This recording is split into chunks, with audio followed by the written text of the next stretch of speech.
in 2015 making remarks on Fox News, referring to women in combat as, quote, it would erode standards. June 2024, you said on Ben Shapiro's podcast, quote, women shouldn't be in combat at all.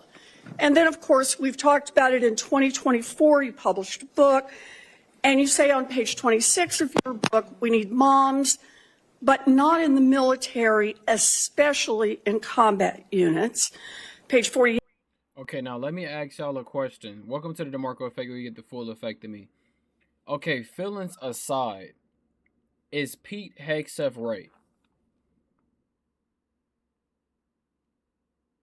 Feelings aside, is he right? Should women not be in combat? Is he right or is he wrong? Feelings aside, take out the I'm a woman and I think I can do everything a man can do. Take that out. Think logically with his answer here. Think about it. Is he wrong? I don't think he's wrong. And I think what she's saying, she's taking it out of context when you say we don't want moms, as well. I think she's taking that out of context, as well, too. 8 of your book, you claim that women should not be in combat roles because men are distracted by women. And then 10 weeks ago, you appeared on the Sean Ryan show and said, I'm straight up just saying we should not have women in combat roles. Now, I presume you recall making all these statements? Senator, I'm not familiar with the article you're pointing to in 2013, but it underscores my argument completely, because in that 2013 argument, I was talking about standards. So standards are what it's always been about, Let's not Senator. have this same fight always again. been about Senate I've quoted standards. you directly. We've got the video. We're happy to show it. But I want to be clear here. For 12 years, you were quite open about your views, and your views were consistently the same. Women are inferior soldiers, sailors, Marines, airmen, and guardians. And in case anyone missed the point, and these are your words from 10 weeks ago, women absolutely straight up should not be permitted to serve in combat. And I notice on each of these quotes, those are said without qualification. It's not by how much you can lift or how fast you can run. They don't belong in combat, period, or your words, straight up. And then on November 9th, 2024, just 32 days after your last public comment saying that women absolutely should not be in combat, you declared that, quote, some of our greatest warriors are women, and you support having them serve in combat. Now, that is a very, very big about face in a very, very short period of time.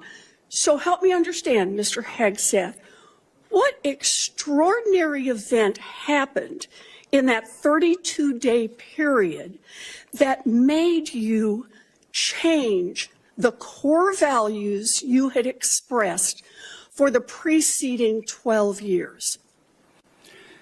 Senator, again, I very much appreciate you bringing up my comments from 2013, because for me, this issue has always been about standards. And unfortunately, because of some of the people that have been in political power for the last 4 years, priorities other than standards, lethality, and meritocracy have driven decision-making. I'm quoting you from the podcast. Women shouldn't be in combat at all. Where is the reference to standards, that they should be there if they can carry, if they can run? I don't see that at all, Mr. Hegseth. What I see is that there's a 32-day period in which you suddenly have another description. And I understand exactly what she's saying. She's saying if you can change your mind in 32 days, and it's been 12 years since you've had your stance on women, not being, women should not be in combat, then what's going to be the switch after Donald Trump brings you along for the defense of security for the United States of America? I get that. 100% I get that. Now, the thing that I do see, though, and honestly, is women do this a lot, especially nowadays. A lot of women think that they're men, so they think that they can do the same exact thing 100%. And the thing with men is, men, we know this. We know that we can't do some of the things that women can do, because our power is not with being feminine. Our power is being masculine, just as if theirs is being feminine, it's not masculine. Because when a woman tries to be masculine, she gets a masculine response and a masculine reaction. Okay? Now, the thing with the U.S. and women being in combat, I don't agree with it. I don't think women should be in combat either. Because like he did say, it is a distraction. It is a distraction. If you have a man and the objective is to do whatever we're sought out to do from the president's orders, maybe we have to go out and fight a different country or something like that. If we have women on our team, combat-wise, not on a team, but combat-wise, to fight with us, it wouldn't just be a distraction, it'd also be a liability. Okay? So they would just be on a team for casualty purposes, which wouldn't be what our mission is for. Okay? Now, if we have women on a team and we're talking about medical, health, maybe a doctor, maybe a nurse, or somebody that just can give our soldiers aid, yes, it's very good for women to be on our team. But other than that, combat-wise, it's not smart. It's a distraction. Anytime men are with women, it's a distraction, and it leads to no good. Just like the Joy Taylor situation. Anytime you bring a woman onto a sports show with men, you're going to have men that's going to sleep with her. So she's going to, if she can, she's going to sleep her way to the top to get to what she want to get to. Okay? Now with this, I see the problem with this, though. I see what she's saying as well. 32 days ago, you weren't saying this. Now you're saying this. But it's been 12 years. How did that happen? About your views of women in the military, and I just want to know, what changed in the 32 days that the song you sang is not the song you come in here today to sing? Senator, the concerns I have and the concerns that many have had, especially in ground combat units, is that in pursuit of certain percentages or quotas, standards have been changed. And that makes the combat more difficult let me make a for everybody suggestion involved. about what happened in that 32 days. You got a nomination from President Trump. Now, I've heard of deathbed conversions, but this is the first time I've heard of a nomination conversion. And I hope you understand that many women serving in the military right now might think that if you can convert so rapidly your long-held and aggressively pursued views in just 32 days, that 32 days after you get confirmed, maybe you'll just reverse those views and go back to the old guy who said straight up, women do not belong in combat. Now, Mr. Hegseth, you have written that after they retire, generals should be banned from working for the defense industry for 10 years.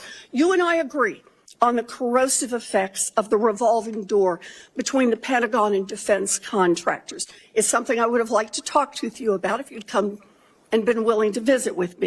Yeah, I just think with this lady, with Elizabeth Warren, I agree with what she's saying. It's like, okay, if you can say this 12 years straight, go on podcasts and also speak about it, then it changes 32 days ago. I can understand that. But the sole reason why women should not be in combat is exactly what he was saying. It's a distraction. It's a distraction and it's a liability. You know, if you ask me, anytime men have to get something accomplished, if we have a woman there, somebody's going to gravitate toward liking her or something, and they're going to do something that don't make sense. That's why a lot of y'all end up, and we can go back to having kids and everything. Y'all have kids because y'all are around women that y'all shouldn't be around, okay? And it turns into a situation, okay? But context matters when we're talking about our armed services or whatnot. It is very important to be strong and have strength. And strong and strength, when we're talking about physically, comes to men. The women can help with other things, though. Okay, but other than that, make sure to leave a like for the algorithm. It's free. It doesn't cost anything. Other than that, leave y'all thoughts down below.